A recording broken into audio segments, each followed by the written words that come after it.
Maka malaikat maut turun ke sini.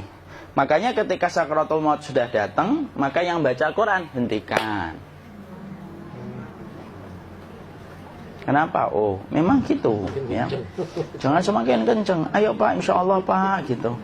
Al-Baqarah Pak, Al-Baqarah Pak. Al-Kahfi, Al-Kahfi. Enggak lah. Yang baca Quran berhenti dulu. Kemudian digantikan dengan kita mentalkin. Antum agak ke sana dikit. Masya Allah ya. Orang yang meninggalnya kooperatif ini.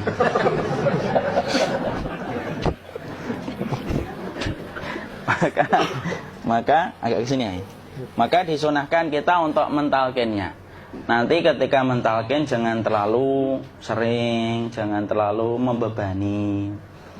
Jangan terlalu sering itu la ilaha illallah, la ilaha illallah. Tidak gitulah.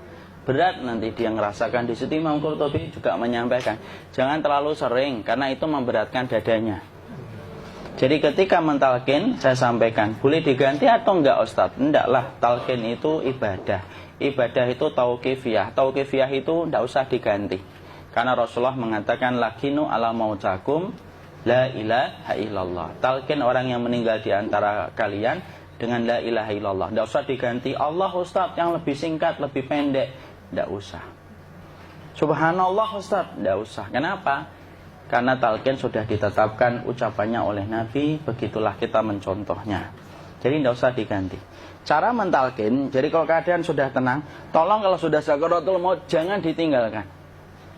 Karena sesungguhnya pertempuran setan itu pada detik-detik kematian semacam ini. Dan betul-betul berusaha untuk menjadikan dia murtad. Nanti makanya di situ di buku nanti dibahas kan, pertempuran setan itu sampai detik-detik orang mau mati itu sudah ayo kufur, murtad aja tuh, kamu sakit kan? Nah, itu kayak gitu. Makanya jangan ditinggal. Capek gitu kok nggak meninggal gitu ya. Udah gantian mas. Dan jangan kemudian meninggalkannya. Mangkat dulu gitu. Enggak lah, janganlah. Terus ditampingi terus. Kalau bisa ya sudahlah, berikan waktunya kita untuk sementara waktu itu betul-betul berkhidmah kepada orang yang kita cintai terakhir kalinya. Cara kita kemudian mentalkin adalah, yaitu adalah di sebelah kanannya la ilaha illallah. Biarkan dia mencerna dulu, tidak usah buru-buru kemudian kita langsung nimpali lagi. Dia mencerna dulu sembari kita doakan, peluk, ya Allah dimudahkan gitu. Kalau ada orang yang bisa ngucapin la ilaha illallah, itu siapa yang memberikan itu Ustaz? Yang memberikan kekuatan Allah Pak. Karena ngomong aduh aja sudah tidak mampu. Makanya Allah berfirman dalam surat Ibrahim, yusabbitullahu alladhina amanu bil qawli tsabit fil hayatid dunya wa fil akhirah. Allah teguhkan perkataan orang yang beriman dalam kehidupan dunia dan akhirat. Dunia itu ya ketika menjelang kematiannya. Makanya dia bisa ngomong la ilaha illallah. Sebenarnya ngomong aduh aja udah gak mampu. Kalau bisa ngomong, dia pasti ngomong aduhnya dulu. Tapi Allah yang menggerakkan. Ngomong la ilaha illallah. Makanya mangkana akhiru kalamihi la ilaha illallah dakhalal jannah. Barang siapa akhir kalamnya itu adalah la ilaha illallah, pasti masuk surga. Makanya kita lagi la ilaha illallah. Dah. Cara dulu. Enggak usah minta diburu-buru ya. Enggak usah gini. Ayo la ilaha illallah. Ayo.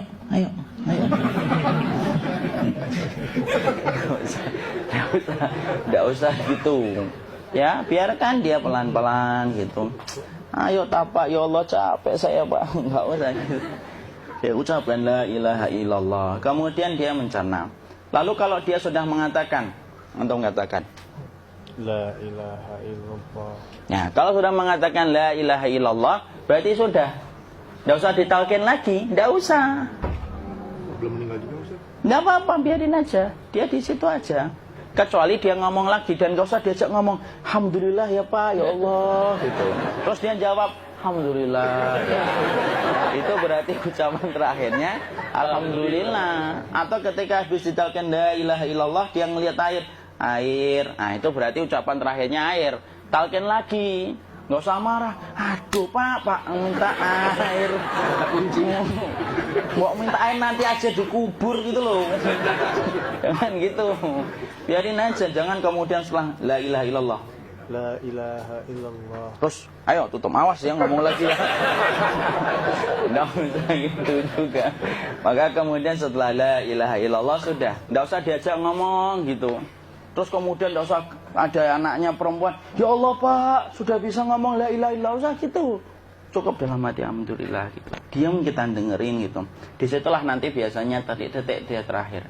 Dia nanti ngeliat di sini Pak, prosesnya itu nanti kaki langsung sebagian jempol dingin dia.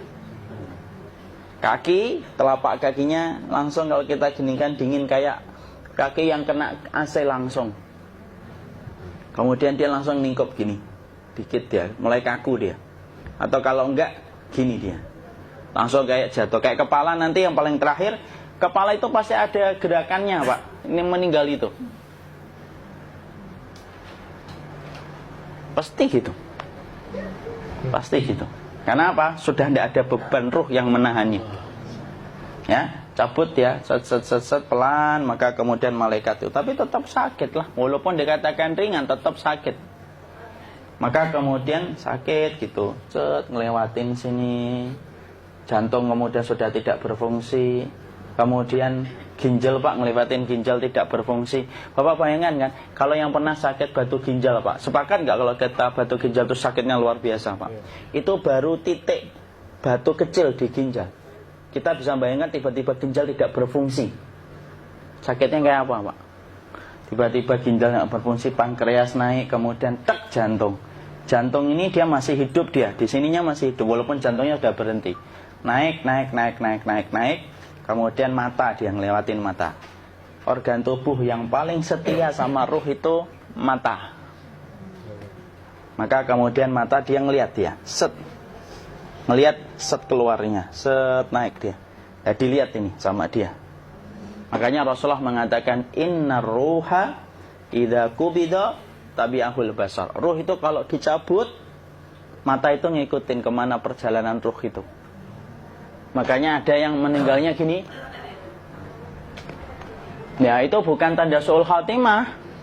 Itu tanda fitrahnya mata ngikutin ruh. Atau kemudian bukanya sedikit. Ada yang kayak senyum, Pak. Ada yang kesini yang keringetan. Nah, itu tanda husnul khatimah. Ada yang senyum. Jadi sakitnya setelah selesai itu plong gitu loh. Makanya kemudian ada yang tersenyum. Maka itu tanda. Kalau kita ngelihat orang yang membuka mata kayak gini, tidak usah takut. Cepat-cepat kemudian kita nanti tutup. Biasanya kalau terlalu lama, itulah yang menjadikan ini tidak bisa ditutup. Makanya harus pakai kapas akhirnya. Karena apa? Karena pas meninggal nggak langsung ditutup. Biasanya karena perawat takut, dokternya juga nggak tahu itu, dibiarin itu. Makanya ada beberapa mata yang ditutup pakai tensoplas kan? Sebenarnya kalau langsung bisa nutup dia, fitrahnya nutup mata itu. Jadi kemudian kita baca Allahumma firlahu warhamhu wa'afihi wa'fuanhu atau bismillah wassalatu wassalamu ala rasulillah, tutup. Bismillah. Tidak usah takut. Kecuali buka lagi ya, ini baru kita kabur bareng. Kalau buka lagi Pak, Insya Allah Pak, ya Allah, ya kita kabur bareng-bareng Pak. Diusap Pak, diusap gini. Ini enggak disenggol gini, enggak. Begini kan, sudah meninggal dunia. Tangan boleh begini, boleh diluruskan, enggak ada ketentuannya. Boleh gini, boleh kemudian lurus. Nggak usah disalahin kalau ada yang lurus. Lu itu tangannya gimana sih? Posisikan kayak sholat. Nggak ada perintah kayak gitu. Jadi kemudian dikondisikan saja. Terus maka kemudian dipijit-pijit, akiknya dikeluarin, kemudian jamnya dilepas, gigi palsunya dilepas kalau ada, ya. Kemudian apa? Setelah itu, coba buku.